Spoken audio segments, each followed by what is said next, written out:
ഓ ഭയങ്കര അധ്വാനമാണല്ലോ. അങ്ങനെ ആ പെമ്പിള്ളാർ, അല്ലാതെ പപ്പുവിനെ പോലെ തെക്ക് വടക്ക് നടക്കുവാണോ? എന്താ പപ്പു ഇത്? ഒന്നുമില്ല. എന്താ ഒന്നുമില്ലേ? ദേ ഉള്ളത് പറഞ്ഞു.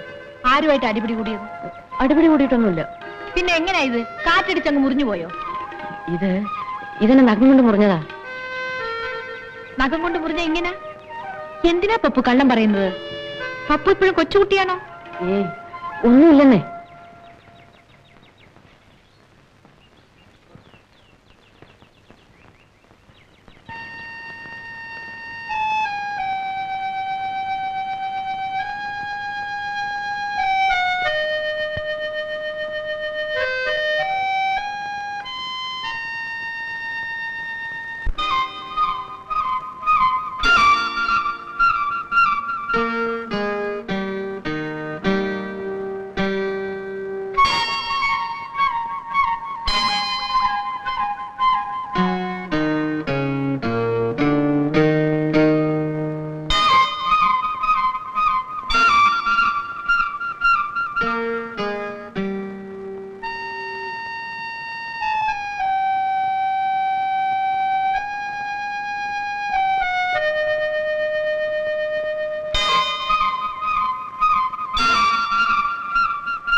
ആഹാ, പപ്പൂസ് വന്നല്ലോ.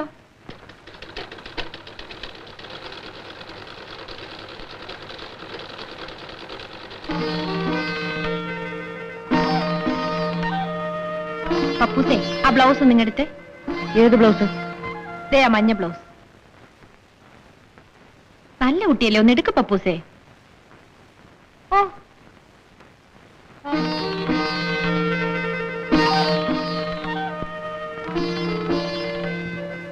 വെളിച്ചം അറിയാതെ മാറി നിൽക്ക് പപ്പൂസേ.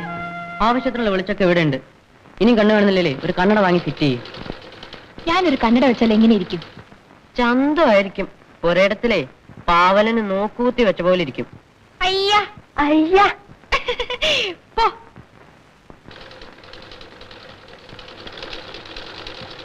ഒന്ന് മാറി നിൽക്ക് പപ്പൂസേ. പപ്പൂസേ, ആ സൈഡിലോട്ട് മാറി നിൽക്കാൻ. വെറുതെ എന്റെ ജോലി മുടക്കരുത്. ഞാൻ ഈ മെഷീൻ ചവിട്ടുന്ന എങ്ങനെയാന്ന് പഠിക്കുകയായിരുന്നു.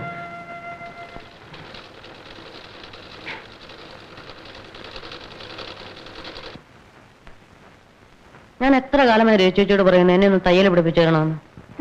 തയ്യൽ പഠിച്ചിട്ട് എന്തിനാ ടൈലർ ഷോപ്പ് തുടങ്ങാൻ പോകുന്നു? ചിരിക്കൊന്നും വേണ്ട. ചെറുപ്പത്തിലേ എന്റെ ആശ ആരാകാനായിരുന്നെന്ന് അറിയാമോ? ഒരു തയ്യൽക്കാരനാവാൻ. ചെറുപ്പത്തിലോ? അപ്പൊ ഇപ്പോഴാരാകാൻ ആശ? ഇപ്പോഴേ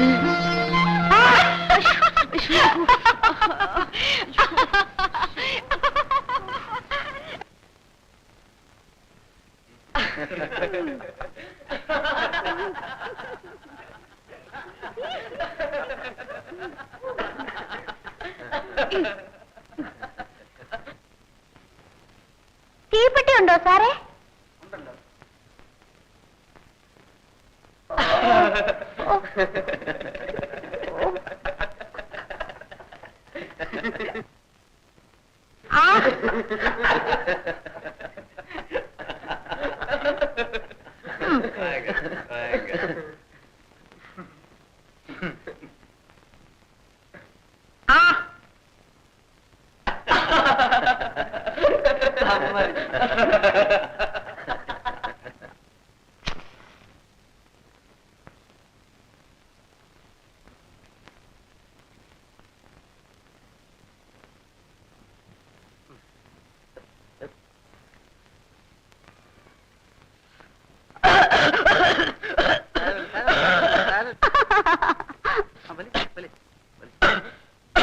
ഇങ്ങനെയൊക്കെ ഉണ്ടാവും.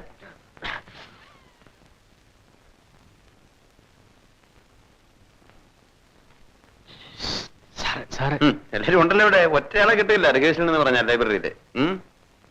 ശരി.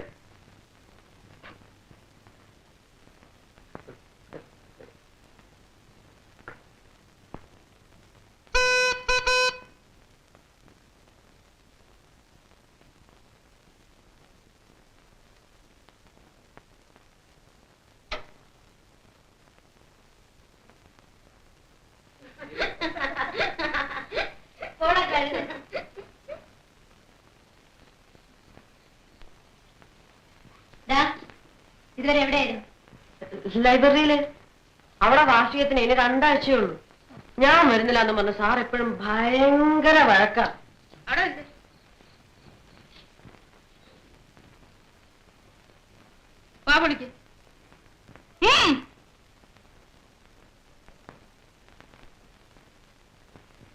അപ്പൊ ഗോവെന്നും പറഞ്ഞ ഉള്ളതാണല്ലോ ചേച്ചി.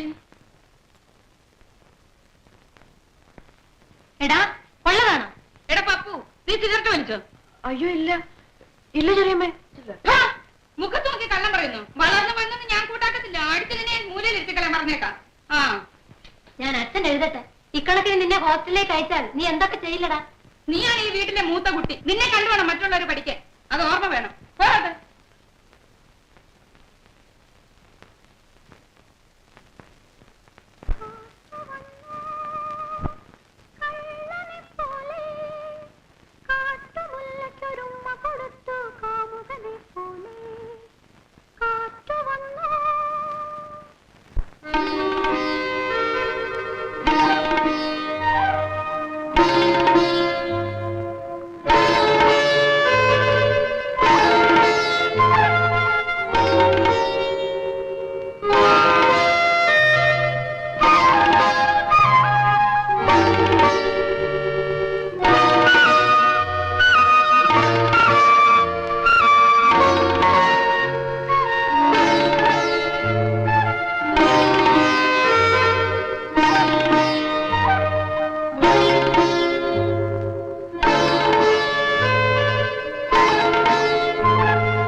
ചേച്ചി, ഓ പുസ്തകം നീക്കലും കൊണ്ടുവന്നിട്ടുണ്ട്. അവിടെ വെച്ചേക്കൂ. എന്നാ ഞാൻ പോട്ടെ.